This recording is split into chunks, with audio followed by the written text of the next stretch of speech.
Hey, thanks for tuning in. And while I have your attention, I would like to direct you over to Enter the CRoMniVerse Anthology Volume 1. This is a comic book that I am working on. We are raising funds through Indiegogo, and right now we're running the email list. So if you would please check the description in the link below. I will have the email list for you to go sign up for Enter the CRoMniVerse Anthology Volume 1. You are not going to want to miss this. Crom is an internet troll. He literally lives inside the internet. He is a character created by Pops Van Zant and brought to life artistically by Edwin Artex Badillo.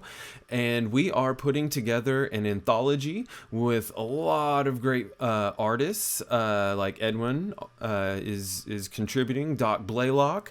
I have a story, Eric Hodson, Paul Gomez. There are so many more people that are joining in and helping to contribute stories to this anthology. So please check the description below and click the sign up link, put your email in, and we will update you on everything that is Crom. Thank you.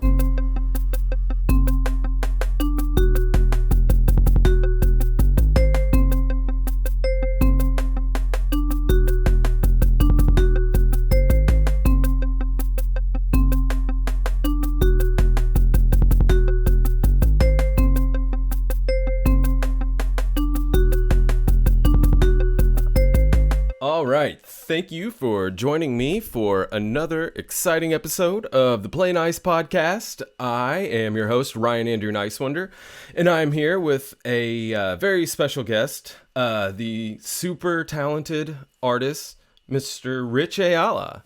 What up, brother? Humbled How's it to going, be here, man? man. It's Dude, going good. Yourself? Good. Thank you Hey. for thank you for coming back. We had a nothing we about it. I had a technical difficulty and a drive ended up crashing with the last interview.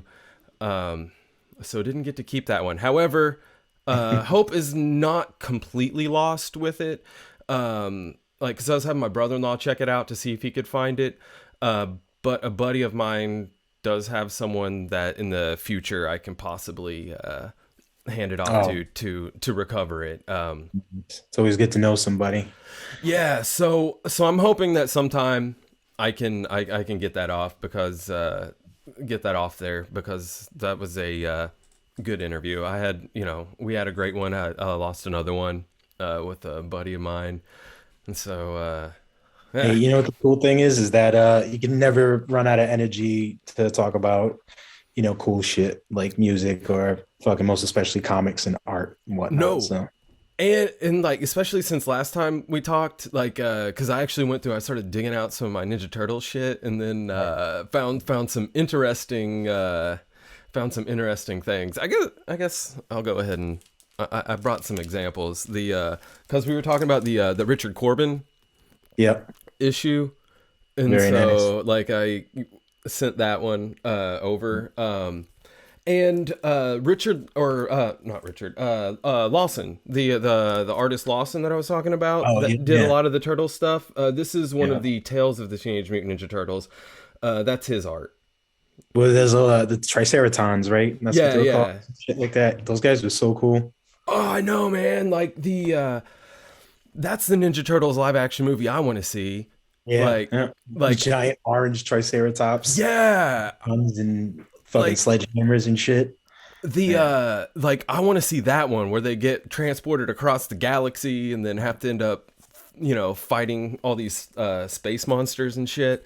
And Yeah, get more into like the Krang type shit. See more of those type of characters. yeah, Because in the the comics, the original ones, there was like a bunch of them, and then right. eventually they just made it one. So it was still cool though. I like that character a lot. Yeah, it was. Well, that was the difference between the Archie version and the Mirage version. Like, because with Mirage, it was a whole race called the Utroms, and there were some good ones and some bad ones. And then Oh, okay, yeah, I never got into that, so that makes sense. Sick. and then Krang was a version of a Utrom. I guess alternate reality shit. Krang's technically a Utrom. The I like the way Krang looked in the newer Ninja Turtle movies. when he was with his robot carrier with the one with Megan Fox and shit. You know, those movies were like, Yeah, I thought I Krang didn't and his watch any of robot was those. cool. Yeah, The they okay, I kind of hated all the Transformer movies. yeah, I didn't either. And Michael Garbage. Bay production did the Ninja Turtles ones. Yeah. And so I was like, you know what? Michael Bay fucked up the Transformers You for weren't me. touching it. I ain't letting him do that to the Ninja Turtles. That guy ain't crossing the street for that shit. Yeah, I was just like, like I like Will Arnett. Yeah, I was almost tempted to see the second one because Steve Amell was in there. yeah, Um, yeah. It and fucked Casey Jones up. It was whack. All that shit was whack. that's okay. I'm really glad I didn't watch it. Yeah, yeah, And no, no. like, The 'cause- only cool thing was like they did. It was cool to see like Rocksteady and Bebop, like with the best they could do with that type of shit. And then right. Krang was cool looking, and the robot they did since they made it more like nowadays contemporary looking or whatever. It was pretty cool looking for what they did. And then that's about it. So Okay. that's the movie was just The Michael Bay. that is I just wasn't gonna like I just didn't want that in my brain. Like there's Yeah, been like he missed- lately I've been waiting for everyone else to watch all of movies and TV shows and stuff like that. I wait for spoiler warnings and then once I find out if it's safe and worth my time, then I'll start around that. Yeah, and base your decision off of that, which is weird because that's not how like movies like you. That's not how you would approach how you would go see movies back in the days. Nope. It was just you had a dope trailer or you just heard, you just whatever. And now it's just like, yeah, let's just see how much shit is talked about this movie, and maybe I'll go see it. And like because none of them are fun anymore, it seems like Yeah. I haven't really had fun in the movies since like Cabin in the Woods, like Yeah. really, like Yeah, that's actually a good fucking movie. Yeah, like it was fun, like I don't know, like it was just, like fun going to see it with your friends and shit. but And, you know what like, you were expecting and shit. yeah, Like I didn't know what to expect with that movie, and I was like, oh, all right, this is crazy. And nowadays, like you could expect shit just in the first, like, because they give you pretty much beginning and middle end in one trailer. So then you're just like, all right, and then you pretty much know, and then you go see the movie and you find out the best shit was in the trailer, and then the other shit is just then the ending Yeah. sucks, and you're mad you spent that money. it's that's how I felt about both of the like the last two Avengers movies. Yeah. Like Avengers Endgame and Infinity War or whatever they were, like Yeah, it like both of them just pissed me off to know it. Like I left angry and I hated the ending. I like, man, I was so mad for Captain America. Like that's not the like it was just weak. It was yeah, it I don't know how to explain it, but I gave up hope on all those movies a while back, and I remember I clocked out. I think after the end game, whichever one, the Avengers one, whichever was the last one, and even then before that, I was like, I don't know what I'm doing. It's like you keep going back to a bad relationship, you just know how it's gonna end. So that's what I kept exactly. feeling like. Yeah, Like that's when I finally checked out because I realized like I'd been hate watching all the Marvel movies except for Ant-Man. Like just because it was dumb and fun, Yeah. like who doesn't like a heist movie? Like it's hard to ruin a heist movie. And right. so like what And Paul Rudd's it. He's an entertaining dude. So even if you like kind of like the movie, it's subpar. Paul Rudd's still like he'll grab your yeah. attention. And so so I realized I was like, okay, I got to stop hate watching these things. Like like I tried to be like, okay, this is just an adaptation, and like I let that get me through a few of those movies, and then it's just the more like I don't know. I think Spider-Man is really what pissed me off more than anything else. To be Yeah, honest. I haven't even seen the last two. I haven't seen the one. I haven't seen the last one before that. So I think the last Marvel movie I did enjoy is Deadpool 1 and 2. And then that's it, just because the style, you just don't expect much from it. And when you go see it, then they add extra shit. So you're just like, all right, it's exactly what I expected, plus a little extra. Right. So yeah. So yeah, and that's where like with, waiting for people to tell you before it's safe, like like I'm doing that with the Batman movie. Like I'm not I ain't going I right totally away. forgot it was even Like, out. And then somebody like, asked people mention it, and I was like, oh yeah, the movie's fucking out today. I was on board with Robert Pattinson as Right. Batman until like it started getting back that he was just like refusing to lift weights and stuff like that. Yeah. Yeah. And then seeing the set photos, I'm like, man, like, bro, you couldn't lift some fucking weights to play Batman. Yeah. Well, you know Like, what it is that the Batman, I guess, is so just fucking commercialized now, right? And he's just so bought out by so many people, and he's written and drawn by so many people that he's basically bipolar. So he like, besides having his thing, he doesn't have. He's just bipolar because he's got so many writers and different people in and out of him. But other than that, this Batman right now, even if it's kind of cool or not cool or whatever, what have you, it's for like this Batman is for a certain whatever generation now, you know, or right. a certain type of viewer or a certain type of person with a certain, you know, whatever. Because Batman is exactly like the Batman suit that you could just buy anywhere. Like any motherfucker could just get in a Batman suit and just run around like I'm Batman. So the movie, but with just a high budget suit, that's it. They just got a better looking suit, and so I don't know. I clocked out of Batman a fucking while ago. Like I think it'd be cool if Yeah. they just like took the idea of Batman and let artists like do like special one-offs or short mini series on these characters and just do whatever the fuck they wanted, but still remain within certain Yeah. like boundaries, but do whatever.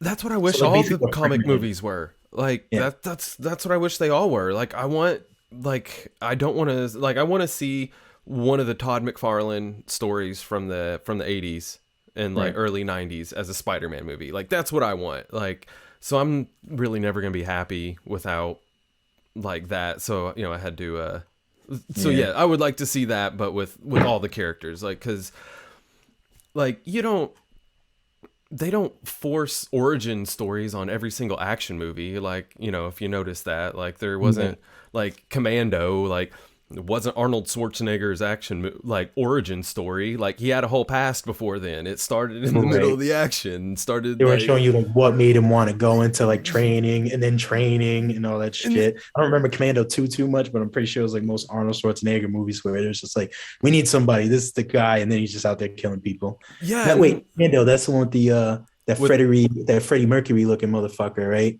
I was like throwing the, buzzsaws at people or some shit. yeah, I think it's one where he's out in the woods with his daughter.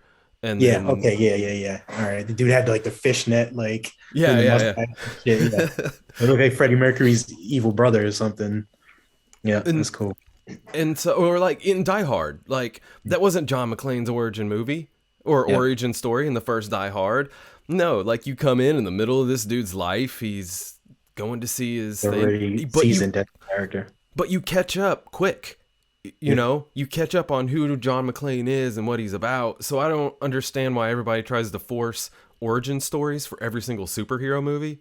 Right. Like when most Maybe that weird thing to they say they kind of insult your intelligence. They don't think you're like smart enough, so they just keep reiterating this fucking whole origin. When first of all, half the fucking crowd, if not more of them, especially if this character's already got like a background stabilized before movies, Mhm. like you know, people are gonna know that already. So just do something cool, start off from that point, and just go to town. Just go Mhm. crazy. I've been doing lately in my brain is like do like what ifs, like what I would do with certain characters and shit.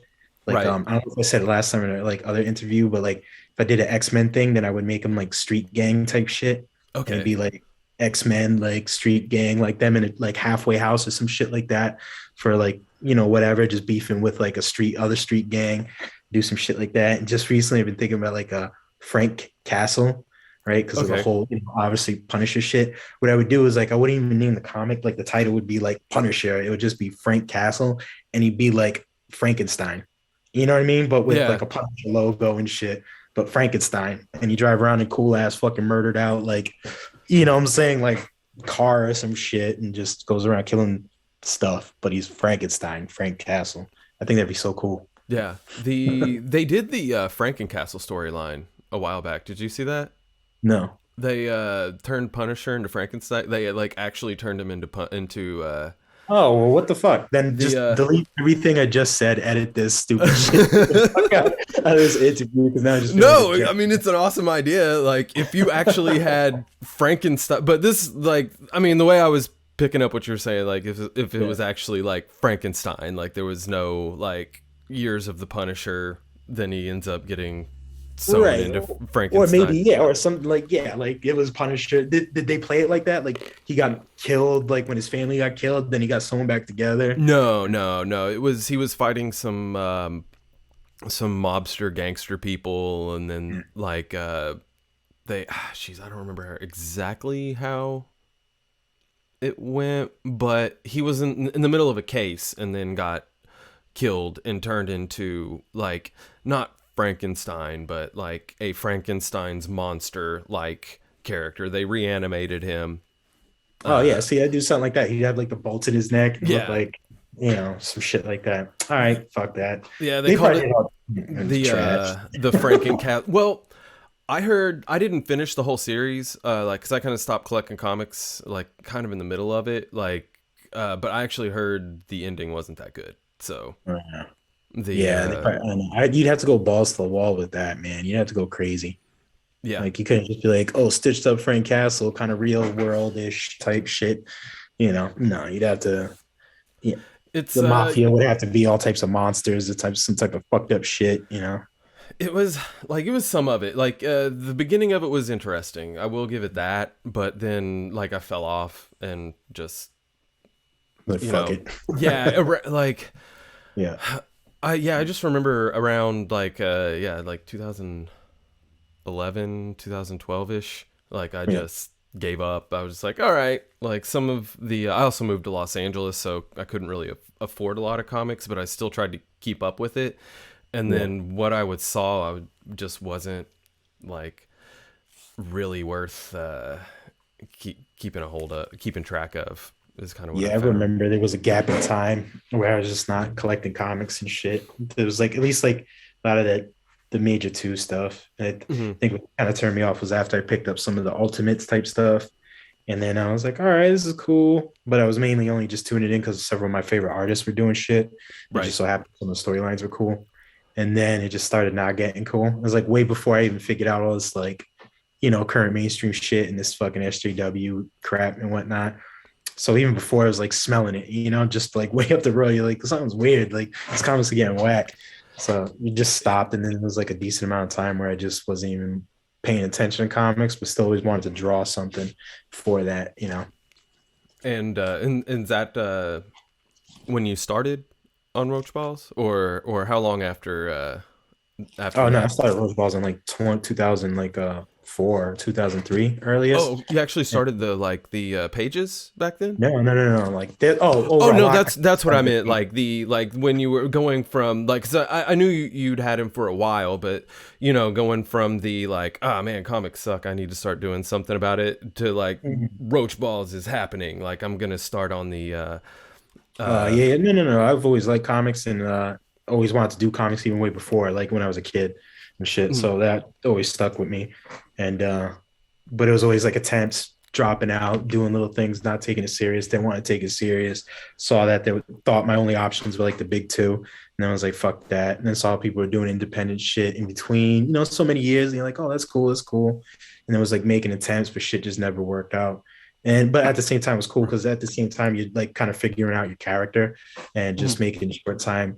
So if like maybe like once a week, like years ago, I'd sit there and think about something like, well, this wouldn't make sense. So I'd have to construct a character this way, and just kind of stuck with me. And then, weeks later or months later, I would just add to it. And then it wasn't up until a point in time, like several years back, where I was like, all right, I need to, start strapping it down, start like speeding up the process more. And then it wasn't until mm. lockdown where I was just like, just fucking do it, because I had the perfect idea, the perfect page, the perfect intro, and that's all it took. So just went from there. Was the beginning of the story, and then the Yeah, or how to start the official story for it, right. and then the nice. And so everything just kind of fell in after that. And Yep.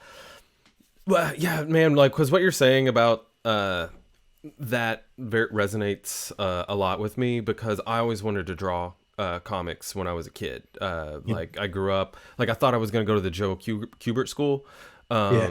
and then like I don't know. I started playing music, and then I was just like, nah, man, this is where the women are at. And so, boy, was I wrong. They weren't there either. And so, so like I'd always wanted to draw comics. Like actually Johnny No Pants is this character I made up in college. Like I would draw him in class instead of paying attention. Yeah. Like I would do these like To see little the like whole logo of it. the Check it out.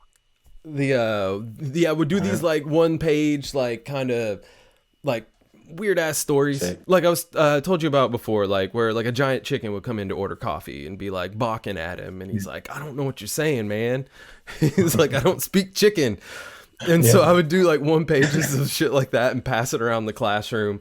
And the intention was always to do something with it. And so, you know, lockdown, like I had this art that I drew, and like I finished the story in like 2013, but I only did the pencils, like because didn't know how to ink or anything like that. And so it took me a long time, 7 years to teach myself Adobe or at least, you know, between finding the time and then being able to afford the programs and all of that shit to finally put it together.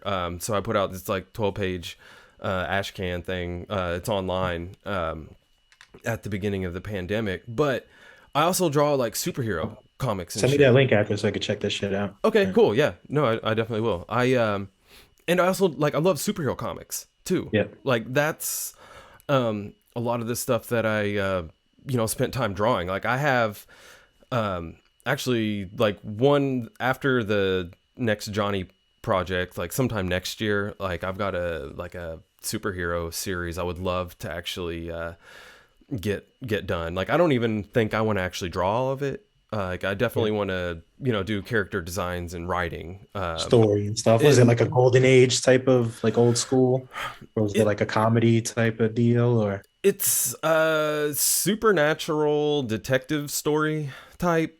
It's another one of those werewolf story. It's another CG werewolf story.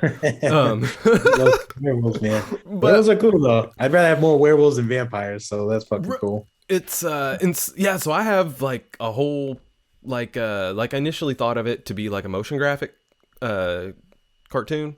And then so I ended up plotting out I think like about 24 different episodes, and I was just like, you know what? Like I have a couple of them already written.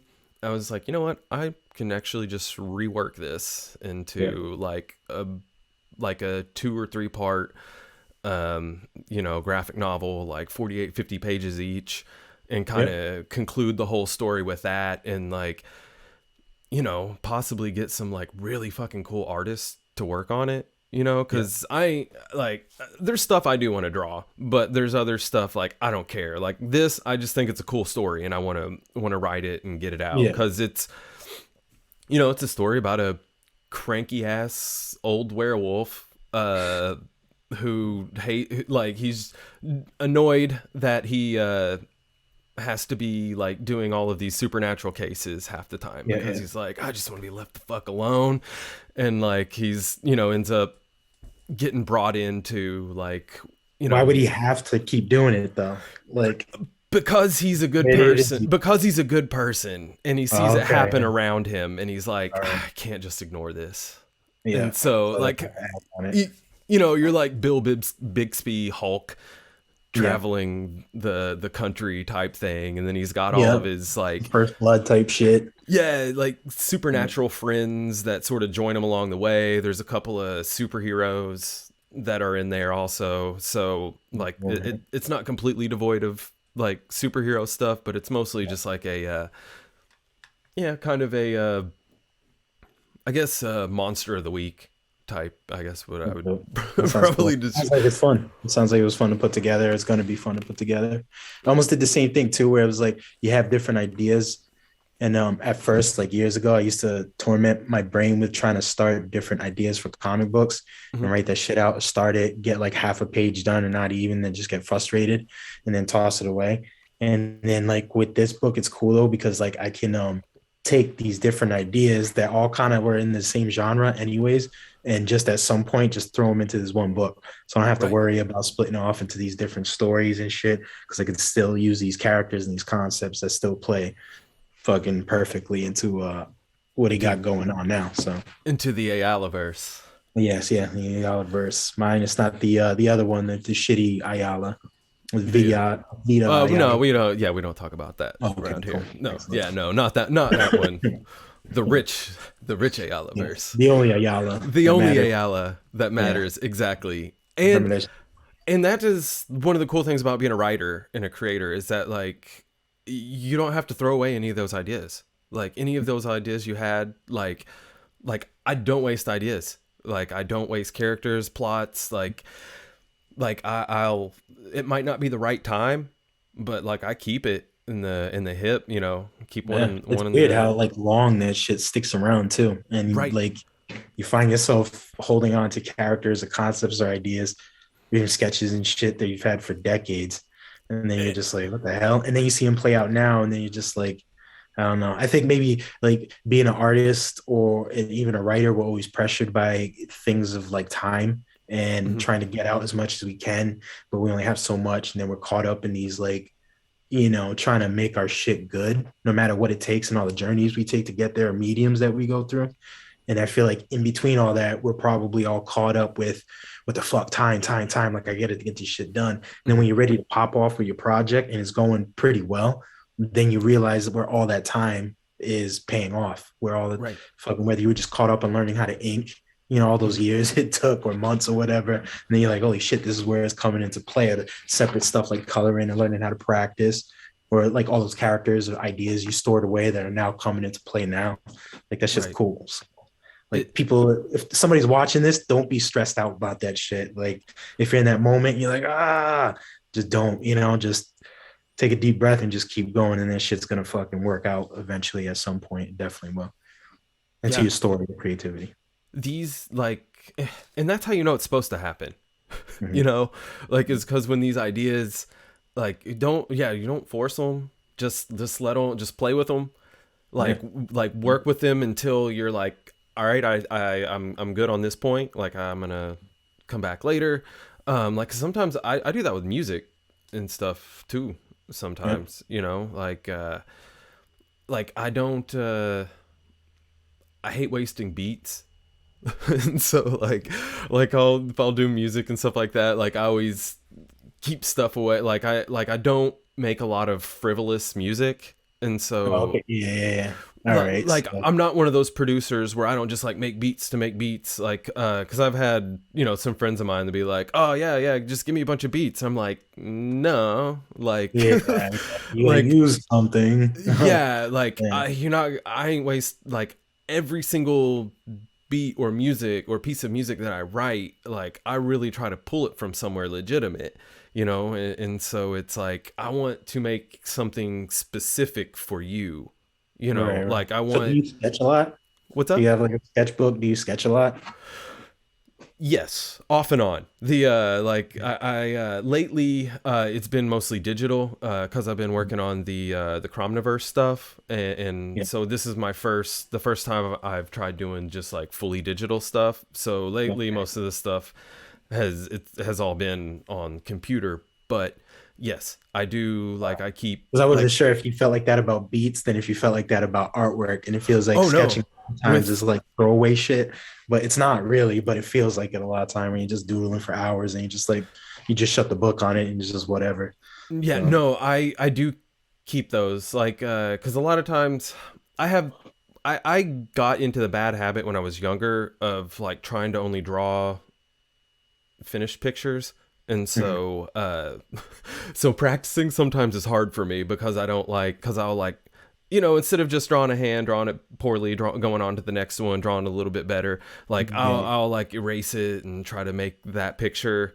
Like so when I was younger, I got into a real bad habit of trying to do complete finish. it. Yeah, like because I was under the impression that all artists like start to finish it was Right. perfect. They did it all in one And it's piece. funny It because you was could draw a sketched up hand that's not that's incomplete, and all like you could see all the lines and all the drafts that went into, and you could just call it done and it's done and it's yeah, complete. You know what I'm saying? Even if it looks incomplete, there's no wrist.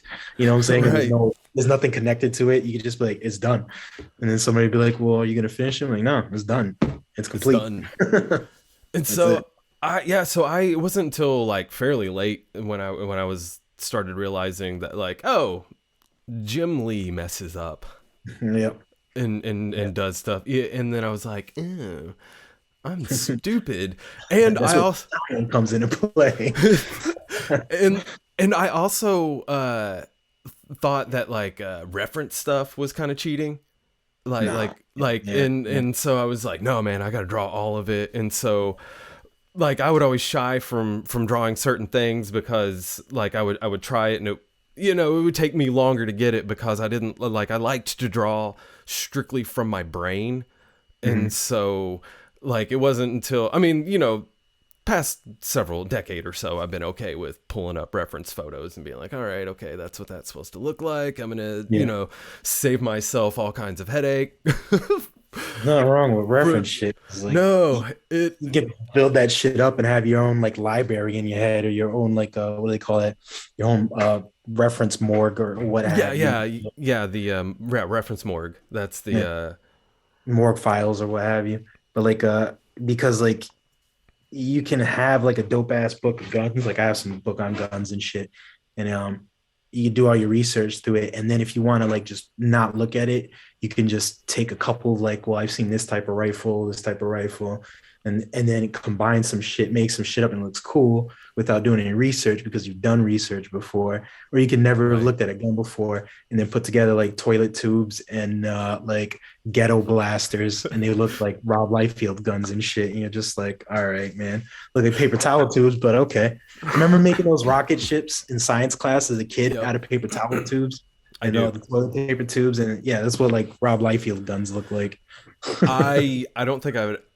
You know, now that you mention that, I'm like, that's exactly what they look like. The oh man, Yeah. And it's and probably because he doesn't do a lot of reference research where it's like you could have done some, dude. And that like even if you like would have bullshit and added your style to a little bit of reference research, Rob Liefeld would have made some killer ass gun. Not knocking the right. dude like obviously Oh way more into anything. He'll shit on both of us, you know, and probably yeah. more of us after. But like your guns, dude. And from what I Weird. can tell, he's like a genuinely like super nice dude. Yeah, yeah. From what I can tell, and so it's like, well, I mean, I love Liefeld artwork. Yeah. Like the, you know, I was a big fan of Deadpool and X Force and like all of Oh that yeah. shit back in the '90s, like Youngblood. Yeah, The Youngblood was the shit growing up. oh man, Yeah, like because he just his disproportionate yeah. pocket laden super soaker looking guns, Small like ass heads. Everybody yeah. looked the same, so it didn't bombard you too much. You just thought it was cool. It wasn't too like much on you, but it was intense at the same time. It was cool, you know. It's like it was definitely for like 12, 13-year-old boys. Yeah, yeah. Like But at the the same time, like the whole like he seems like a nice guy, and I'm not saying obviously just take this out there, viewers and shit. Like I'm just joking, kind of maybe. Who knows? But he seems right. like he's probably got like a bad temper. Like I bet you he pinches his kids or something when he's like passive aggressively just in public, like when they got company over, he just hey yeah, and just pinches them and he talks in their ears like I'm gonna fuck you up later. It's probably like the really mad person. the I guess yeah, you never know. Yeah, The with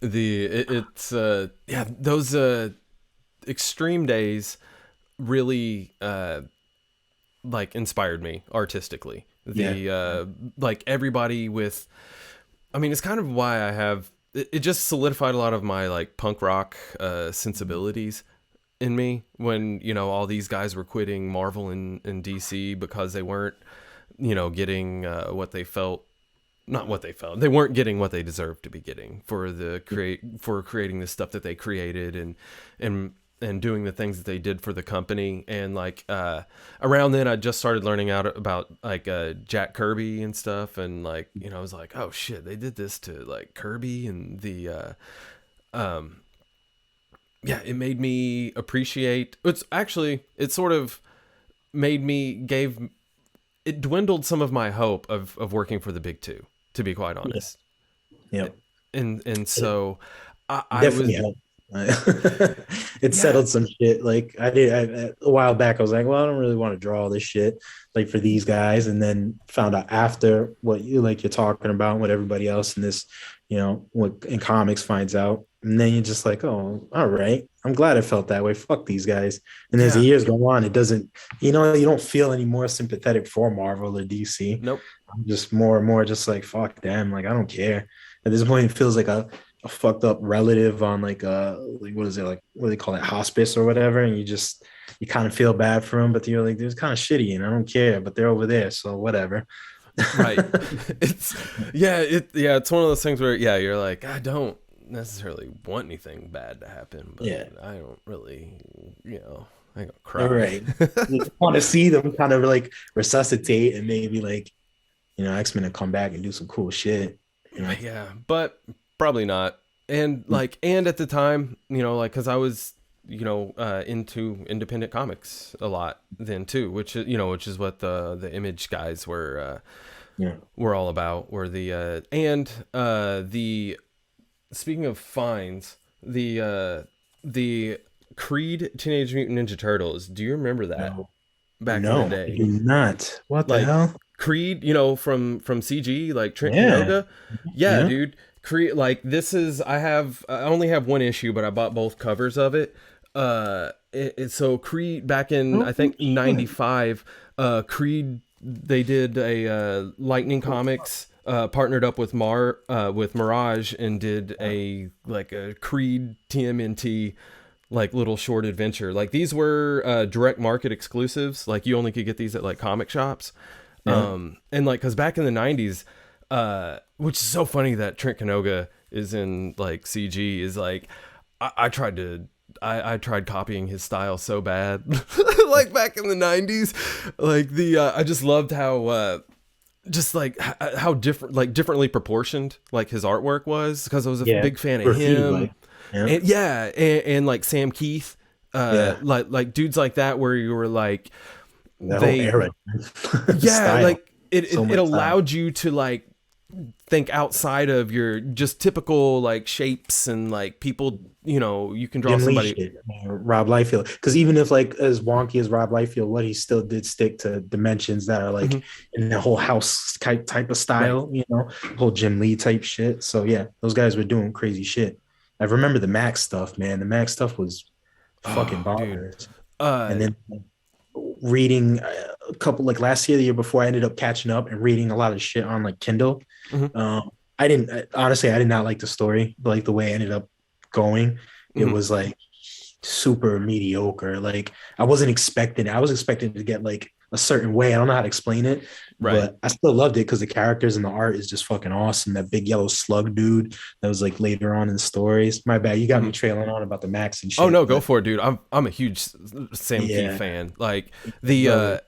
and I never finished the story, so I'm intrigued. You got me. It's weird, man. It's like, all right, so when I was a kid, I remember seeing it and then catching up on it, thinking I would get the same like idea or the same like, maybe this is what it was. And I thought like maybe it'd be like this crazy homeless guy Mhm. that was for no reason didn't have like the fuck you clause and shit. I didn't even care if they even explained that. Like you don't have to explain that crap. And Yeah, then they're like kind of badass. bipolar, yeah, bipolar going between that jungle land and then this, and I thought it was just gonna get crazier with the characters and more violent, and then maybe explain some shit, and it just really got into some weird like stuff about PTSD and like uh one of the chicks growing up being like some really heavy shit that just wasn't. It was just like, dude, what the fuck, man? It Okay. wasn't weird or cool. It was just heavy and not cool. It was I Okay. don't know how to explain it. You got to read it for yourself. Once you start getting Uh, into it and shit, you're like, all right, this is what he was like loudly trying to explain. I get it. the no, I think I know what you're saying. Where it's like, because it seemed like it was going to be some kind of fun acid trip, but Yeah, instead it's more like this is, depressing acid. yeah, Yeah. it's like too far, pull back, Yeah, wrong day to trip, because yeah, you're dealing with real emotions. right. And then you're just like, what the fuck, dude? And then I can't even remember if I completed it. Mhm. And obviously, if I did or didn't, it sucks because I can't remember. So was that to say? But if I didn't, I Right. definitely clocked out like, oh, all right, I'm done. Fuck this shit. It, Awesome art. I can't do this. So yeah. I at least there's that. The yeah, like regardless, like because, dude, some of my favorite Wolverine art is the Sam Keith when he was doing when he was doing Marvel Comics Presents with some yeah, of those Wolverine stories. Oh my yeah. god, dude, his When he did a Batman. Cyber, that character Cyber, Yes, that yeah, was a yeah. cool. And he's looks so plain. He's just got metal arms with claws and the whole bad guy bandit get up. And I still liked it. I liked it a lot because the way Sam Keith drew it, it was fucking insane. Yeah, Yeah. yeah. Sam Keith, he's definitely one of those dudes that like had a huge influence on me, like artistically early on, because I was, because his proportions, it allowed me to just not try and constrain myself, Yeah. and so like, all right, he's drawing people with big ass hands and feet and normal heads and The weird cool thing was he positions. still made sense of it. That's what I liked about like Right. even proportioning different styles. You still because some people will like get all wonky with like proportion and then it just doesn't make sense and it looks uncomfortable. But Like like Todd he gave that McFarlane character feet. sometimes. And what's that? Like Todd Yeah, McFarlane sometimes. yeah. But I mean, I yeah, love Todd. Todd's one of my favorite artists, but sometimes I'm like, man, that looks like it hurts. yeah, and it just doesn't make sense. But with him, like even he had the like muscles like Dale Keono do that, like Mhm. muscles on top of muscles don't make sense, but they still look like they move, like they make sense. As Yeah. opposed to some things, it just looks amateurish, and you're like, like I don't believe it. Even if it looks out of like reality or just isn't supposed to make sense, I still don't believe it because it just doesn't move right, you know? And so yeah, Sam Keith definitely can pull Mhm. off that abstract stuff. Did you read Trencher? Speaking of Yeah. abstract, Yep. what was the name of that artist? Like I Keith Giffen. Keith Uh, Giffen. Okay. yeah, that's That actually a big.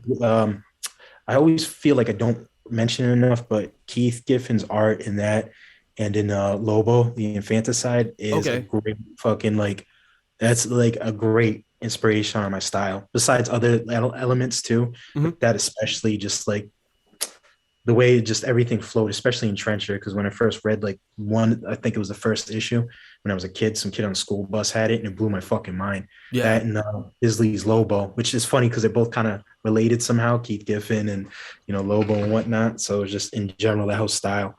But yeah, Trencher's a shit.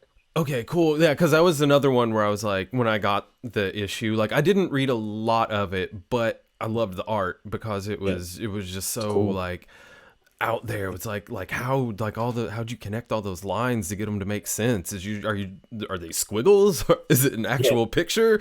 Is When I was a kid, I'd read the back, whatever they called it, when the letters and whatnot, and mhm. then the colorist would complain, or the studio, I think it was what do they call it, Digital Chameleon or something, at the time would like I vaguely remember them complaining something about trying to make sense out of Giffen's fucking line work and trying to do that because he switched up his style. Because I seen his style before then.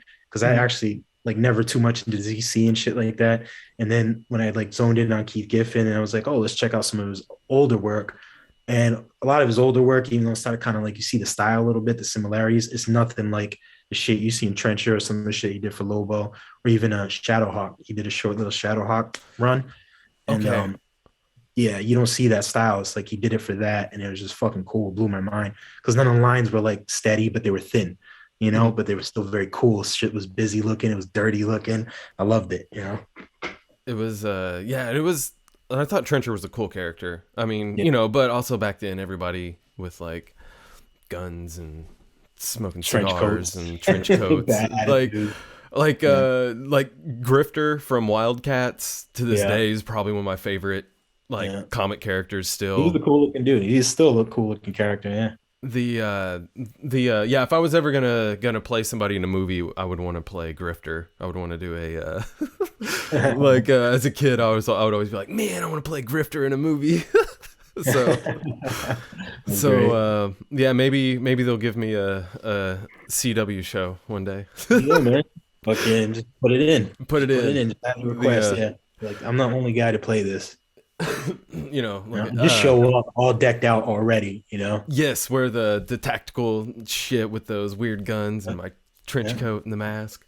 Might You catch don't you on the have a news, getting, choice. like beat down in the park a lot for some terrorist shit. People think you're gonna attack them. But Like I catch them while they're moving out of their new office or their old I'm office. your grifter. They're gonna be like, what the fuck is he talking about? They're like security. I'm the grifter you watch. Let me show you my guns. Yeah, that was bad. I hope you move out. They're coming through with the mask and shit. Oh man, the so how is Roach Balls coming along? The how is the like, because I see that you've been doing all your sketch cards. Mhm. Got some right here. Oh hell yeah, One of dude, them. that's badass. Yeah. And on every one of these sketch cards, there's a Roach fact. Or honestly, I'm just swiping facts from Google. So when I run out of that, I'll just switch it up into like character facts and shit. But right now, it's all Roach facts. So right now, this is you got a little fact right here. No, And a so roach. every little Nice. fact, yeah, a roach can live up to a week without its head. It dies due to starvation and thirst. Sully would eat his own ass out, no problem. Got little roach facts, you know. Got one more. We'll pull this out. Okay, that's what's cool. Got some good ones in there, but I don't want to show all Yeah, of no them. spoilers. We'll stab for fun. Yeah, it's holding a will work for food because Roach fact: these adaptably tenacious bastards can survive a month without food and a week without water because they some cold-blooded MFers. Which is funny because roaches are actually cold-blooded. So Right. That's awesome. The so how many more of those do you have? So these will go to the first 100 backers. You know, if I can get 100 backers, my first fucking shot, that's amazing. And so to all you 100 backers out there, if you're the first 100, you will obviously get an awesome sketch card, one of a kind.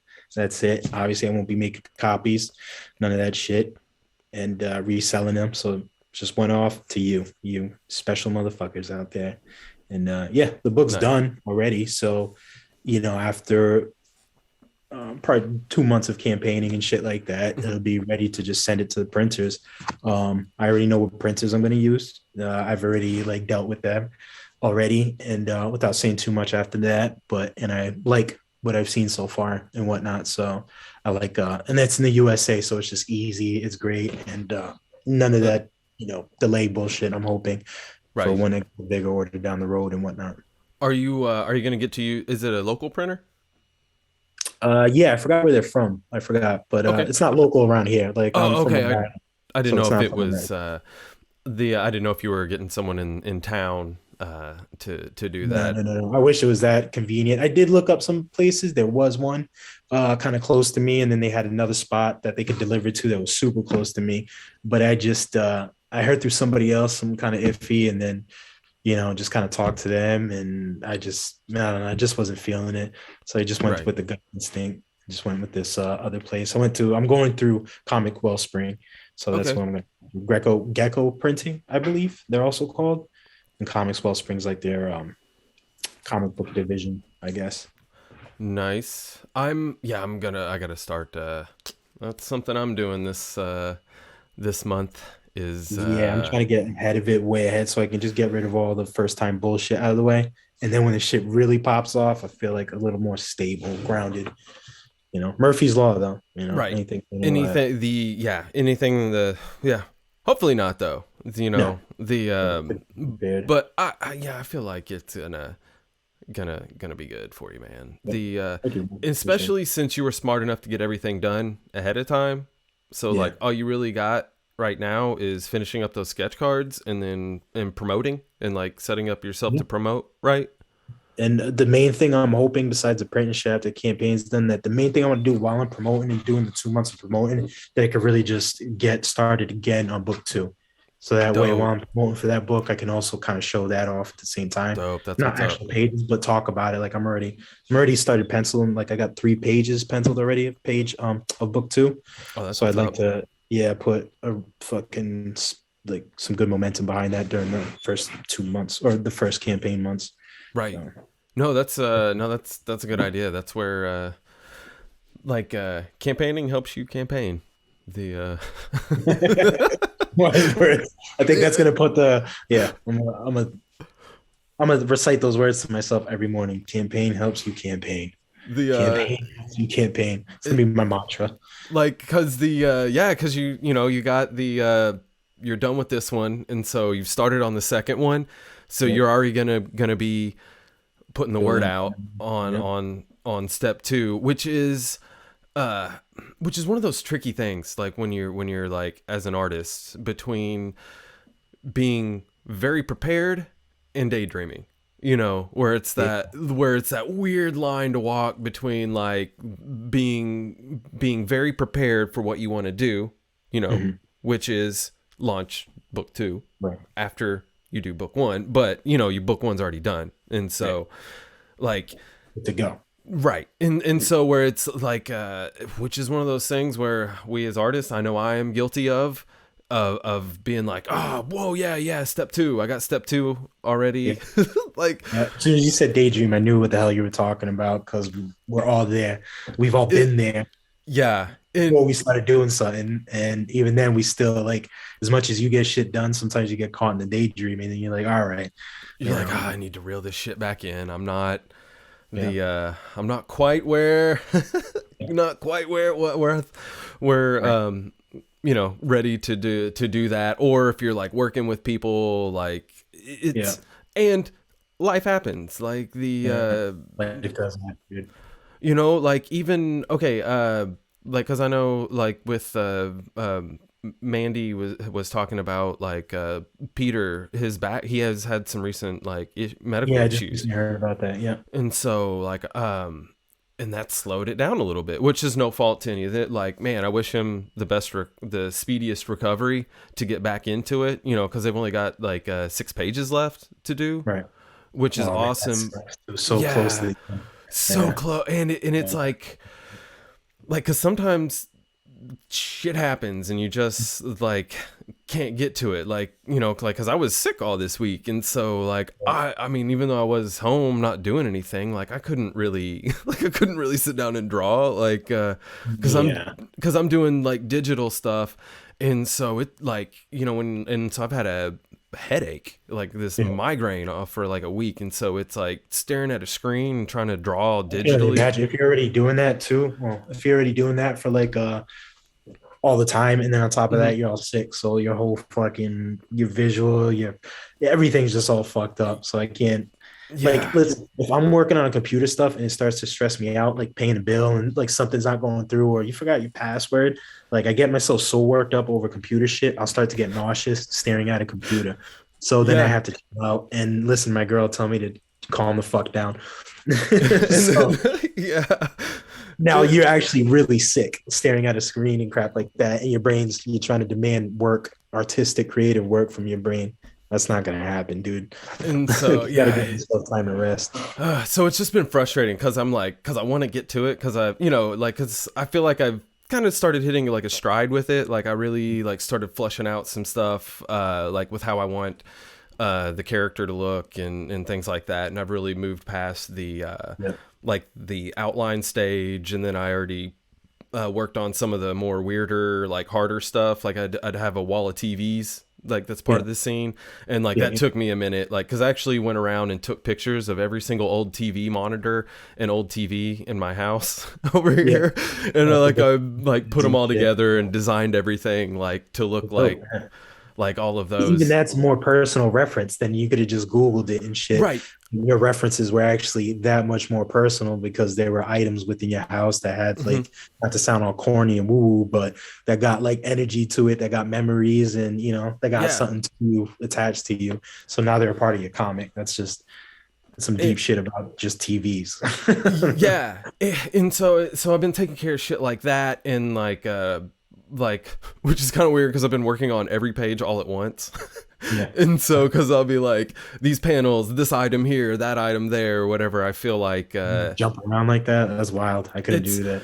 the I don't normally do that, but for some reason like I felt like it was faster to do it this way, like Yeah. because instead of like because there were a couple times like, dude, I couldn't get a hand right. Like this was like a couple weeks ago, where like this pose that I picked, like the rest of the body was awesome, and then I was just like spent like a full day just like drawing, drawing and erasing and redrawing this hand to get it positioned right, like on the box. Bro, my main character's got 4 hands. Oh shit! He doesn't wear shoes, so it's like, yeah, it's a lot of fucking stuff and weird angles to draw. And even though it's a cartoony style, it's still like tough because you can still make shit look stupid in a cartoony style. And like, right, I understand this looks cartoony, it's supposed to, but I don't think that's supposed to look like that. So that's what I meant before. We talk about like Sam Keith's, like the Max and shit like that. Like, even if the style's proportioned weird and odd, like you can still fuck that up where you're like, even that looks weird. It doesn't flow right. So hands are tough, dude. It's well, that's why like Johnny, he doesn't have hands. Like, I gave him like he just got these like like flippers. They're kind of like forearms. Like they just sort of bent like smart. That was kind of the whole kind of joke behind him is that I created him to be a cartoon character. And so it's like the easiest stuff to animate doesn't necessarily, like, if you don't give it fingers and because that's kind of how did you watch Homestar Runner back in the day? Do you remember that? No. It was Flash animation at its finest in the early 2000s. They still do stuff on YouTube. It's hilarious. But they started out with early internet Flash animation called Homestar Runner, and like Homestar doesn't have arms. Like he's just got legs. He runs by. Like none of the other characters really have hands or fingers. Like Strong Bad, he's this like luchador looking dude, and he wears boxing gloves. Like it's. Is it like really like amateurish like artwork and shit? No, not really. Like no shit. Like it's pretty good, like typical like cartoon stuff. It's just it's done Flash animated style. Like they do a lot of puppets now, but that was part of the the thing with animation is figuring out ways around things. Like Hanna-Barbera, like that's why they all have collars, is so that way you can animate the neck. I did not know that, but I mean, I've noticed it before, like certain things they do or certain like set little patterns or they repeat shit. And it's like, they try to make it look cool, but try to do the least as possible. Right. To like cut corners and whatnot. But I've always saw that, but I never like noticed that as like these corner cutting motherfuckers. Yeah. Like, it's that's like because I love cartoons, like big animation fan, like we were talked about before, like Adult Swim, and you pointed out Liquid Television. I love that shit. From back in the day. There were just so many good. A lot of those were actually really good animation though. They weren't just your Aqua Teen style. Even then, like Aqua Teen was cool. I felt like it was kind of like came from that type of shit, but like now or however long like Aqua Teen was, and even then I don't like try to catch a lot of cartoons now, just too busy and shit. But I don't know, maybe I don't think like cartoons would still have that energy, or it could just be the age thing or just the difference. But I feel like those cartoons definitely had an energy. Maybe it's the way it was played, the style, the time frame, the way they at night when they would play it super late at night. Maybe I caught it at that right time where it just like clicked, and like dozens or hundreds and thousands of other kids like clicked the same way. We're like, this is weird. This is cool as fuck. So there's something definitely special about those cartoons. Yeah. I mean, I still watch a lot of those old Adult Swim stuff. Like if I'm wanting something to throw on, like, cause I'm more likely, like if I'm not watching some like weird YouTube shit, like, I'm more than likely to watch something I've seen 1,000 times before. Yeah, same here. Yeah, like, I'll pop in like a Toxic Avenger movie or fucking, like cartoons. I have the Boondocks, which is cool. Like, oh my God, dude. It sucks because I know that the streams that they're playing it on, they've censored and took out some episodes that were freaking awesome. Oh no, that sucks. Like or so I've like read like on Hulu, I think they're playing it now. They took out one episode where they're just like ragging on white people, and then like Uncle Ruckus is singing the song at the white people party about Oh, not trusting the pilot, the garden party. Like I heard something like they edited that like bad or they took it out. So it's just like I'm glad I have the DVDs. Fritz the Cat is a major fucking inspiration on like yeah, the comic's cool. I love Art Crumb, but the cartoon was like a definite inspiration on the way like the scenery looks in my comic and the city and shit, and even the style, the artistic style for the background. It's kind of muddy watercolor type shit. So Fritz the Cat, definitely an awesome cartoon. Right. Ruff actually killed it, you know, with the fucking all the other cool shit he did. Yeah, he's a fun artist. Like I'm not like he's one of those dudes that like I don't know a lot of what he's done, but like when you see it, you're like, oh, okay, and that's Ralph Bakshi. The like, whole style was his. Yeah, the way they moved even and shit was like that's his shit. Was it Wizards? Fucking what was that with the Warrior? The guy wore like a puma or like some Jaguar shit, Fire and Ice or something like that. Yeah, a lot of those old '80s rock opera cartoons. Yeah, they just moved all weird and shit. They moved like kind of stiff, but still kind of fluid. Yeah, Ralph Bakshi was the man. Just watching shit like that as a kid, heavy metal, when you're like, cartoons can have titties. Yes, they can. It's wild. Yeah, it's crazy. Cool Cartoons World. Yeah, Cool World was cool. Yeah, Bakshi did that too. I was gonna say he did Cool World, didn't he? I was like, I heard some cool shit. My bad. I don't know if we talked about this last time, but like Cool World was originally supposed to be kind of like a horror film where no, we didn't talk about this. No, really? No. Yeah, like where it was supposed to be originally a horror film, kind of like same style but more serious, where who was it? The cartoonist that gets lost in the world, like character Hollywood or whatever, wanted to have a baby with him. That was a major part of the story. Like her having a baby with a human would somehow do something with the cartoon and human world. And at the end, she was supposed to give birth to like this hideous cartoon fucking monster, like shit. And like it was supposed to be so much crazier. And then studio execs were like, no, and whittled it the fuck down. And then we got Cool World, which was still cool as a kid, which was awesome, obviously, but nowhere as cool as it could have been. Yeah, no, that was a fun movie. It was kind of definitely one I liked more as I got older.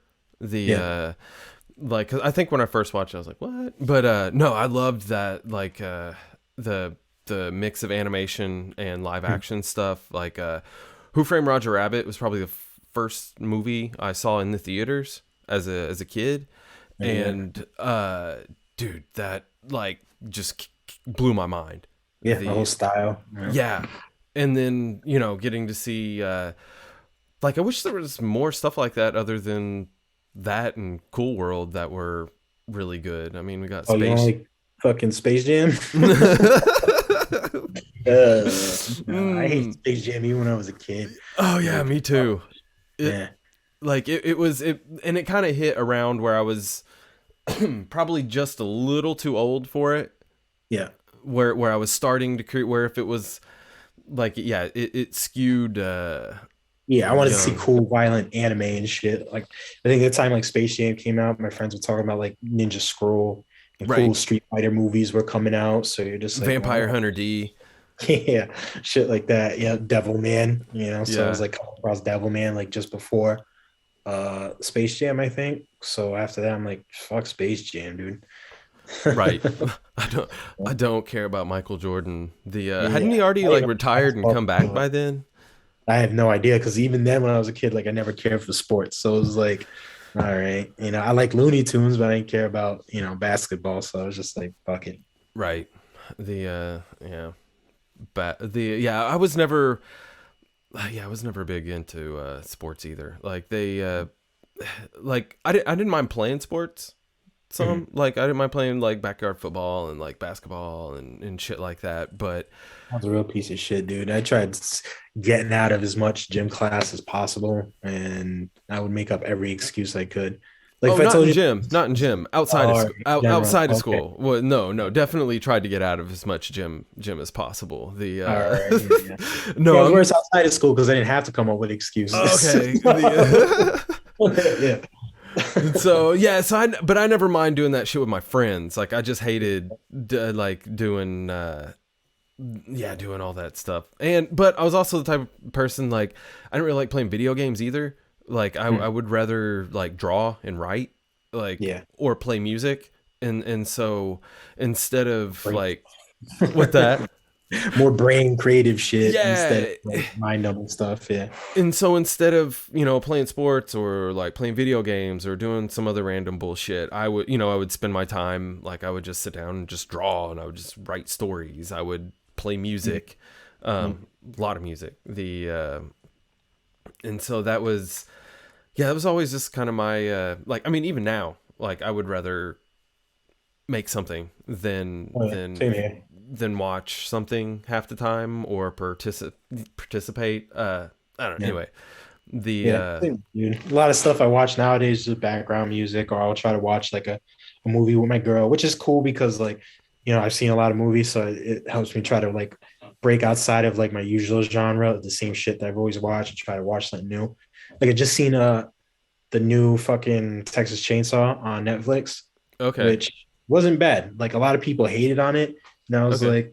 like, I liked it. Like it didn't. Did you see it? No, I didn't. All right. So like are you a Texas Chainsaw fan at all? I love the first three movies. The original one I thought was cool. Yeah. The And I like the first two after. It was like weird. It got weirder and a little goofier, but it was still cool. But then that the Jessica Biel shit and all that, the other like yeah, other, that made me like, nah, like, didn't yeah, really so they didn't really lean into that style too much with the new Texas Chainsaw. So it was cool. But anyways, yeah. So just watch shit like that. And then nowadays, like a lot of stuff is like background music. But yeah, a lot of times I'd rather just stay at home, same thing as a kid, and just do something creative right. than play a lot of video games and whatnot. The horror movies that I'm like really dig are like the Evil Dead shit, Yeah. and like Dead Alive. The Love it. like the old, Hugh like, Jackson's yeah, like I love that shit. Like the a lot of the weird ass practical effects, like over the top, like some of the first Nightmare on Elm Street movies, like I would kind of put in that category where we're yeah, just sort of like over the top practical effects. flattery, exaggerated type shit. Yeah, where it's like the art behind the filmmaking is really kind of what It's gets funny is like in my comic and shit, like yeah, there's other comics and art styles that like greatly inspire that shit. But a lot of the stuff that is inspiration behind like a lot of the art style. Mhm. And I guess the way that shit plays out is like practical effects. Like if I can make it look like cool practical effects in a comic, that you'd see like in exaggerations in like movies and shit. right. Like you see some like Tarantino did it in Django, and because I feel like you saw Robert Rodriguez doing it Planet Terror when you'd have the stupid exaggerated like blood shots. Like somebody got shot right here that shouldn't be, a splurt of blood, especially as small as the fucking bullet is. But you get the big hole in the back, but you'd still see this like. And I Right. love that shit. It was just like, all right, I want to add like if I can make it look like there's practical effects in my comic book, could I do that? Make it look like it's kind of cartoony, but kind of look like they could be Muppets at the same time, and then just weird ass practical like B movie effects. I love that shit. Oh, me too. That's actually more impressive to me than a lot of the newer movies with the CGI stuff. Like Yeah. like most of the superhero movies like bug the shit out of me because it's all CG fight scenes and everything. And like I'm watching it and I'm like, yo, if I wanted to watch this, I'd just put on a cartoon. Like I want to see like real people trying to fight. Like put some real people in, like you can do your CG backgrounds and shit, but like stop it with these fake fight scenes. Like, is it? I don't know. So I'm like, is CGI just more? Is it less expensive than doing practical shit? Yeah, I think so. Because And that's weird. Like, and I think there are some people, wrong as though they may be, I think they Right. think it looks better. Like Mhm. I think a lot of people I because can of understand HD and stuff, certain things, like but certain stylistically to like cut corners or some shit. But like mhm, CGI looks good, especially nowadays. I feel like probably limited as fuck as much as possible, and just relying heavily on like practical effects, and cool like stunts or whatever. Well, anyway, well, that's that's how I would idealistically like make a movie or some shit like that. Yeah. yeah. No, that's like I think. Did you watch the Dark Crystal TV show on Netflix? Okay, they Nope. did a show on I Netflix like remember seeing that. that. Yeah. Oh man, that's great. Like speaking of practical effects and puppets and mixed with just the right amount of CG, like it Right. actually like they did a really good job with the No shit. like Yeah, I with don't think I didn't check that out. I loved the movie growing up as a kid. Thought there was okay some really cool characters in it, like the Vulture and those Vulture clans or whatever, those creepy dudes. yeah Those big ass like roller beetles things yeah that they yeah sent out, like those things were cool as fuck.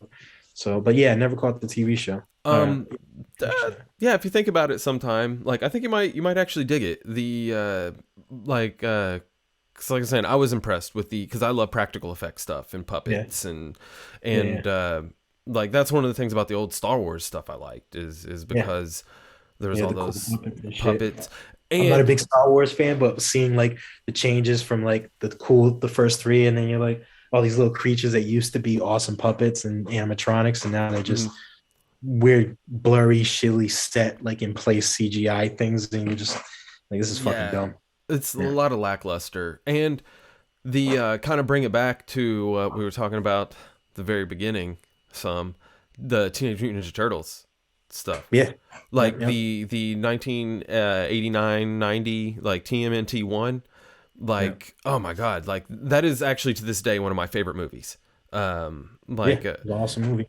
the like you can't beat the practical effects in there like like every time I watch it I'm just like impressed because I'm like there's a dude in a fucking rubber suit doing backflips. Yeah, it was awesome. They could do something so cool now if they did it like the practical effects just like that as much as possible. Minimal CGI, but Hmm. do like the last Ronin or whatever, like but Okay, do a yeah, the movie about newer that. yeah the that newer story where Michelangelo is the Yeah. And he'd be all in dark and shit like that. So it'd make the practical effects, I'm pretty sure, look that much cooler because it'd be in like dark settings and shit.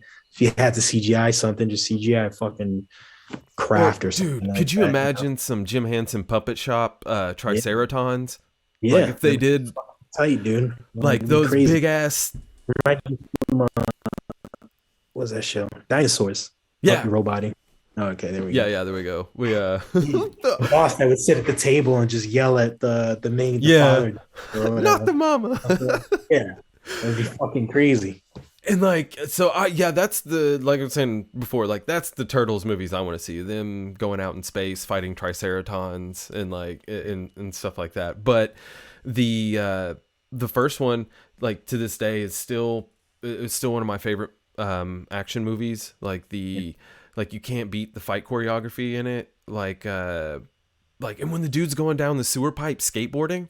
Yeah, yeah. The whole scene, the whole down, it was just cool because it had a whole like colorful atmospheric element. Not colorful like all bright and shit, but just the atmosphere, the Yeah, color, like for everything. personality, like the personality, like Yeah, even though the yeah, colors are dark, it is a yeah, very colorful personality, like wise, like with yeah, the movie. exactly. Like everything was cool from that and the when they were chilling in the arcade with the foot soldier hangout, Hmm. and then like where else?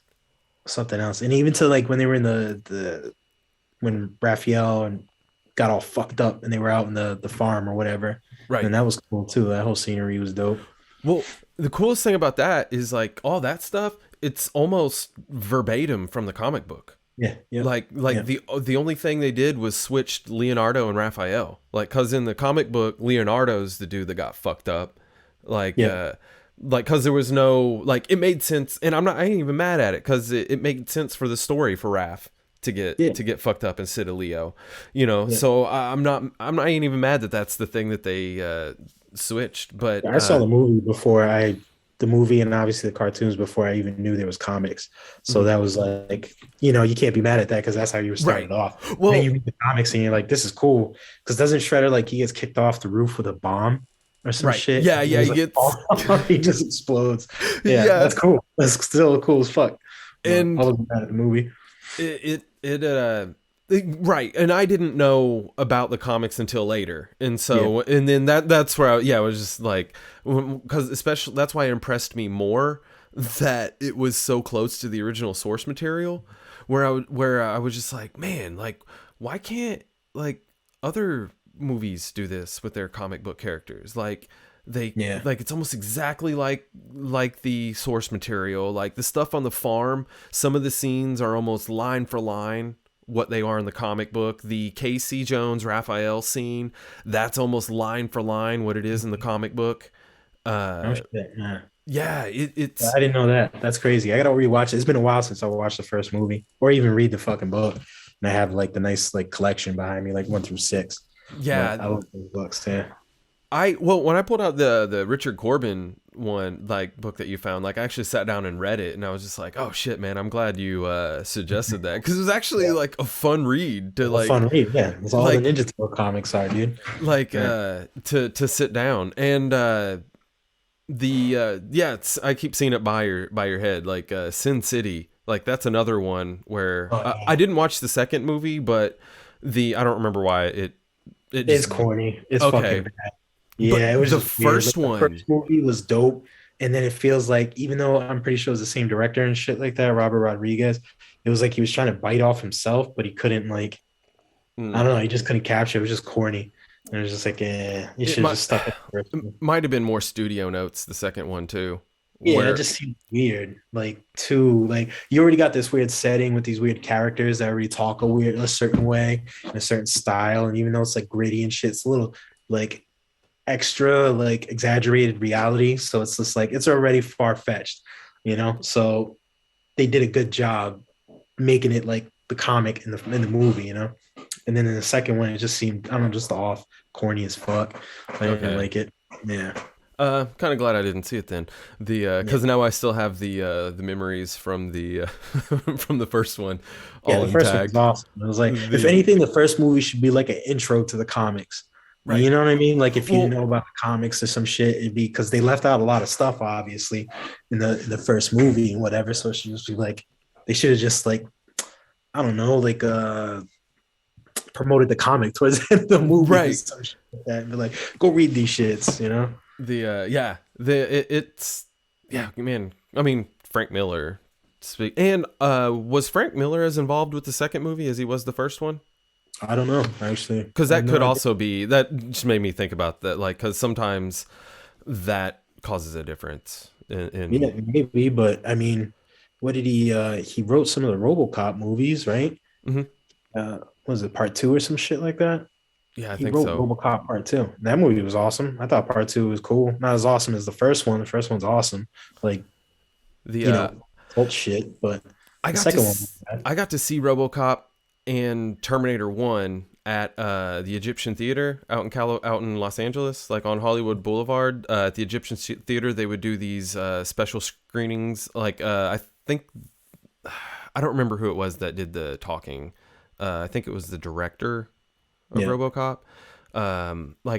Anyway, and they have like a celebrity there.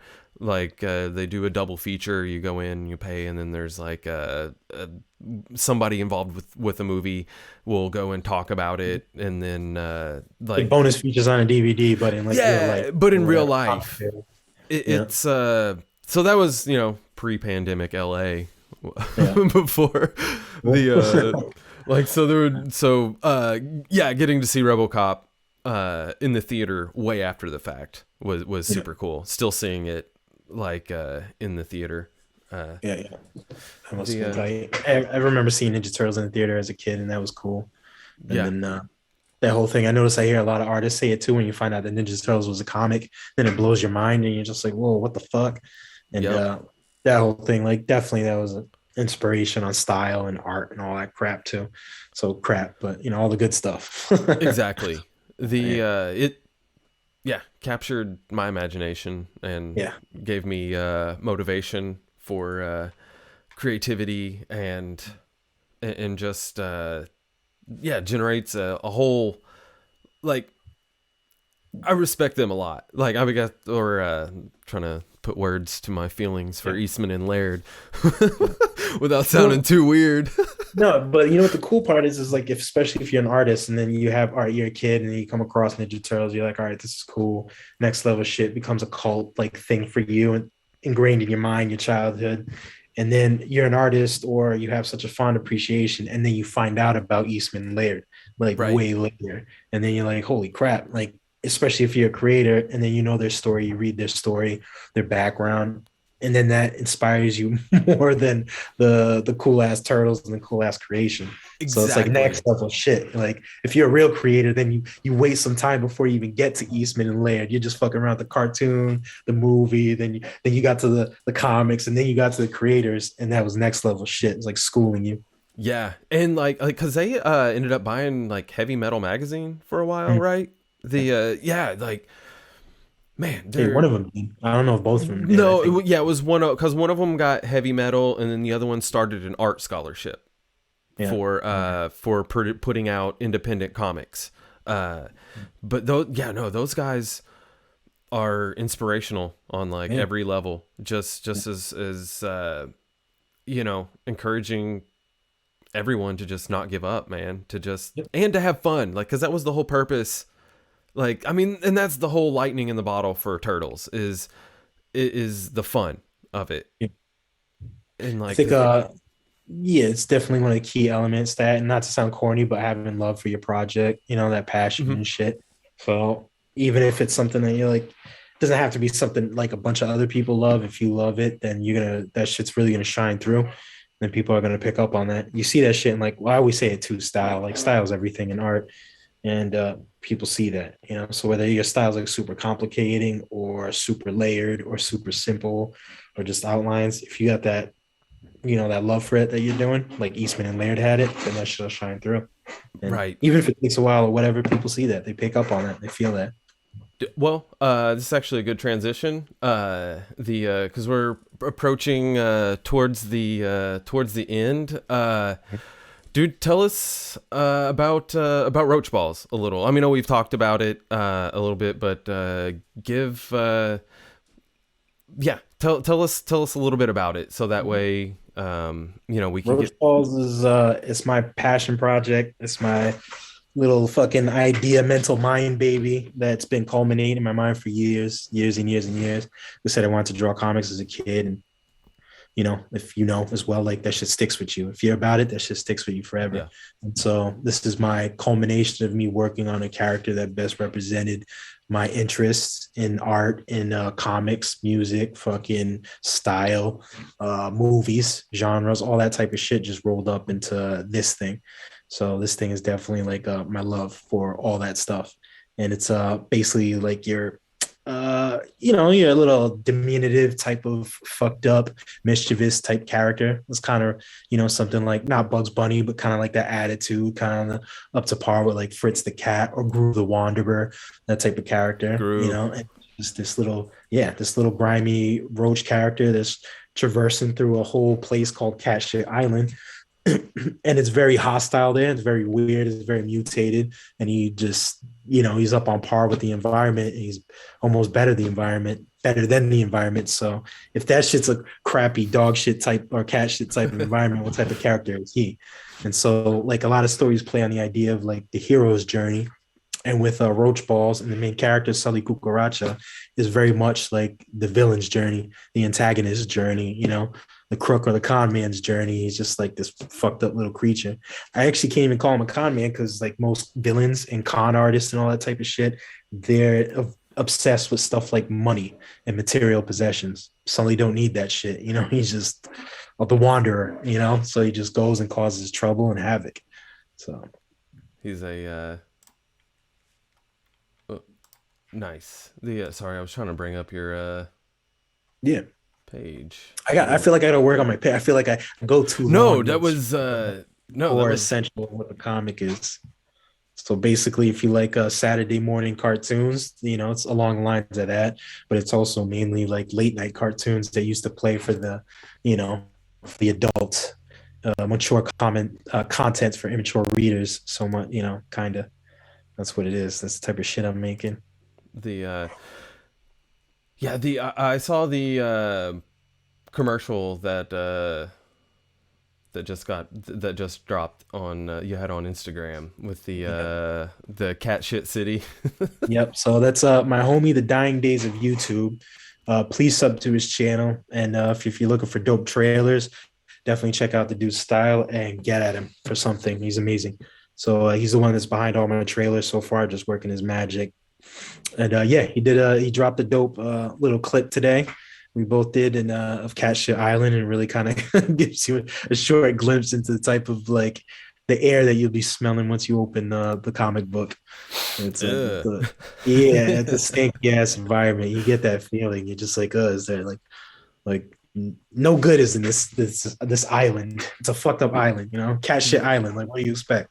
It's not where you would want to vacation. No, not at all. You most likely nobody goes there to get vacation. You just go there and you're stuck. Like you got sent there somehow and you're just stuck there.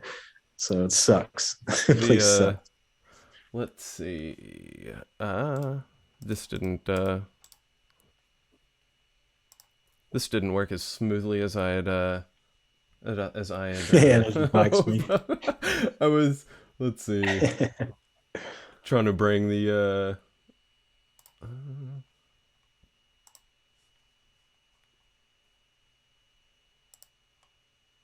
bam. Okay, there we go. All right. Now the let's try that. So anyway, while the page is loading, the internet is super slow. Dying Days of YouTube, sub to that man, please. Yeah, his Hogan the Bogan is a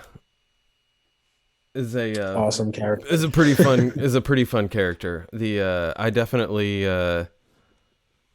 enjoy that. Like I saw the one that he did for Sean.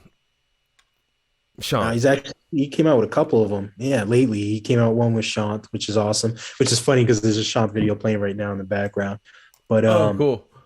That one was dope. And he just recently dropped a 15-minute joint, and it's great, along with the other great homie, I just mentioned him, Arrogant Ape. So he does reviews. Also sub to him on his YouTube, please. He does awesome reviews. He's witty. He's fucking smart. He's just well read. He's eloquent with his words. The man's a fucking scholar, and he has every right to be arrogant. But so anyways, he did a video with him, and they're kind of recapturing what's going on with the Doors versus Lion, that whole campaign with Brian Butvitis. I believe that's how you pronounce his last name. But yeah, check out his campaign, Aerith. I don't know. I forgot what his YouTube is. Sorry, I can't probably show you shit right now, dude. But Doors versus Lions on fucking Indiegogo. Go check that shit out and go check out the video from Days of YouTube on that. It's amazing. Yeah, I've got a couple of dwarves versus questions that I think would be interesting. Like hippos. You know, like because hippos are some of the most dangerous animals on the planet. I don't think a lion would fuck with a hippo. No, like so. How many dwarves? If it's 50 dwarves per lion, how many dwarves would it take to fight a hippo? Oh man, now you did at least 100, right? 100, yeah, at least, and they would have to have some type of like heavy land moving machinery. They just can't have weapons. They'd have to have like vehicles. Right. Yeah. They'd have to have they'd have to have some anti-tank weaponry and you can shoot a lion and take it down, but you can't. It's not easy to shoot a hippo. No, man. Hippos are no joke. There we go. Okay, Roach Balls. Yeah. The sign up or the campaign goes live on the 15th of March. That is correct. On the 15th at a Goodstuff Comixgater's channel. My mouth's all fucked up. Cotton mouth, dry mouth, whatever. But yeah, Goodstuff Comixgater. Go check out his channel. Sub to that shit if you have not. On March 15th, it will be going down there at 8:30 p.m. We will be launching. We got some cool shit set up. So we're trying to make it where it's not like your average like launch stream, as fun as like a lot of those are. So kind of make it like somewhat like how Goodstuff likes to fashion his stuff is more like a variety type show. So we're all throwing down some really cool collective shit. So right now it's like Arrogant Ape. It's Lord Crackhead, the Dying Days of YouTube, Mr. and Mrs. Goodstuff, the lovely Goodstuffs, and myself. So we're all kind of like nice. Putting some cool shit together. Yeah, because this will definitely be out before the 15th. So I will put this stuff in the description about like linking to the campaign launch page for good stuff, and get, make sure that people know where to go on the 15th. Lots of links. Half this stuff is just dropping fucking it's crazy. Which it like it's so funny, like, and like, which the links are okay, like it actually works out well for your YouTube descriptions, like, because the more words you put on there, the better it is for some reason. And so if you're just, if you have, especially if they're relevant links that you're putting on there, then it helps the apparently somehow it helps the description, the algorithm. I don't know, man. Dude, I hate all that stuff so much. A lot. I just try to approach shit 1 foot at a fucking time, and I'm just like, if not, I get aggravated, then my lady's got to deal with that shit. Because I assume you're probably a lot like me, where you're just like, man, I just want to draw or make art. Like I don't want to be dealing with this bullshit with the speaking of that, the how has tattooing been going? How has that been? It's going all right. You know what I'm saying? It's like a slow season and shit. And like, I love it, but it's like weird. Tattooing is like you're at the whims of people who are very indecisive and flaky. So it's just not consistent. Right. So it's like it's good when it's fucking good. And like sometimes just like, oh God, people just drag you along. So right now we're going through one of those drag along moments, but it'll get back to being good. So but overall it's pretty decent. I like it. Nice, because that's a dope job. Like like you have man, much respect for you on that, because you got to get it right first time, when you're going through like doing all the drawing. So I have a lot of respect for tattoo artists, and like with their color. Especially the good ones, man. When their coloring's on point, their line work is solid. It's no, yeah. Dude. There's a whole science to that shit. That shit is that's a whole other fucking medium. That's super just insane. It's like drawing comics and shit is honestly like a fucking relief. It's like you get lost in your own world and you're just there, And then with tattooing, it's like there's a lot more mental fucking. I don't know I can't think of the correct word, but there's a lot more like strict guidelines. There's a lot more structure that I have to, operate in. So it's definitely not as freeing. So it's definitely a job. Right. Right. So it's like, you got to function with that within that. Oh, yeah. Cause you got in the back of your head, there's always like safety guidelines you got to keep up with. And like, man, I got to make sure like this is permanent on this dude's arm. So I got to make sure I'm like focused to do this. What they want. Then it's the whole drawing beforehand. Is am I getting their idea right? Then when they leave, are they going to take care of it? Cause there's been times where people can leave, fuck it up. And then it's just like, you fucked this up. I was like, no, you let your dirty ass dog rub its butthole on your tattoo, and that's what the fuck happened.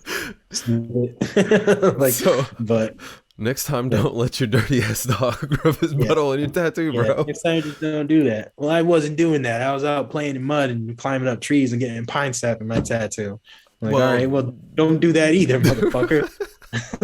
Like, it's a healing process for a reason. Like, especially is just fucking, that's a whole other stream. Like the tattoo act there, people take on like just make up themselves. Like, well, I thought this would work. Like, when the fuck did I ever see that, man? Like, nobody said that. When would you think that shit? I can understand why doctors get pissed when they're like, don't fucking Google MD shit. You're just gonna have cancer. Right. Because that's what the Google results for all of it is, no matter what. Yeah. Like, I don't know where some of these people are getting their aftercare procedures from, but it's wild out there. Awesome, man. Rich, thank you so much for coming on. Dude, this was a lot of fun, man. I was glad that you came back. Go ahead and give everybody a quick plug. Show them where they can find you. And I'm glad. So, hopefully people will see this a second time around. If Oh not, yeah. I can do a third. I can All do a right. third. I might tap out after a third. We'll have to talk about some other shit. Right. But no, man, this is awesome. Like I love doing this stuff. I love talking about nerd shit whenever I can, and I say that in the most endearing way, but I love talking about comic books and creative process and all that stuff. So I mean, if anybody's out there and interested and want to hear more of that, especially from me, in particular, if they want to hear me talk about my Roach Balls, you can find that shit over at Indiegogo, Rich Ayala's Roach Balls. There you can find the email sign up sheet, which get a good glimpse at what I'm doing. My campaign launches on March 15th on the Good Stuff channel. Like you said, the homie Ryan here, Trash Can Conductor, will have all the links available. Other than that, you can find me on Twitter at IalaRichie1. I talk some shit, also do a lot of promoting there. Art of Rich Ayala _ after each word on Instagram. You can find me there. I do a lot of post a lot of art, a lot of stories. I'm more consistent on there, so it's pretty cool. You can find me on Facebook too, but so on there. And then what else am I forgetting? My YouTube channel. That's where I post a lot of cool little short draw vids, nothing too elaborate or crazy, nothing too long, just a lot of cool, short, quick, to the point draw vids. And I'll be posting more shit like that up there soon enough. More in-depth stuff I plan on doing with I like showing some of these books behind me that interest or that's inspired. So I want to do more short videos on that eventually. Oh, dope. But yeah, you can find me there. Thank you once again for letting me babble on about my shit. I appreciate hell yeah. It was, brother. yeah, dude. The pleasure. No, man, the pleasure was all mine. It was a blast. So yeah, thanks guys for tuning in to another episode of the Play Nice podcast, and I will catch you all on the next one. Peace. Thanks for checking out the Play Nice podcast. I would appreciate it if you would check out my website, trashcanconductor.com. I am an artist. I do cartoons. I've got a fun cartoon called Awkward Ghost Moments. You can check that out there. I've got a adult humored comic, a mature humor comic, Johnny No Pants. I also do music. You can get that over on Bandcamp. There's a link to it there. You can also get merch. I sell things. I have fun T-shirts, coffee mugs, and things like that. And if you would also like to follow me on any of the social medias, you can find me at Trash Can Conductor. And there are also links to everything up at the website, trashcanconductor.com. So thank you very much for checking it out, and I hope to see you again soon.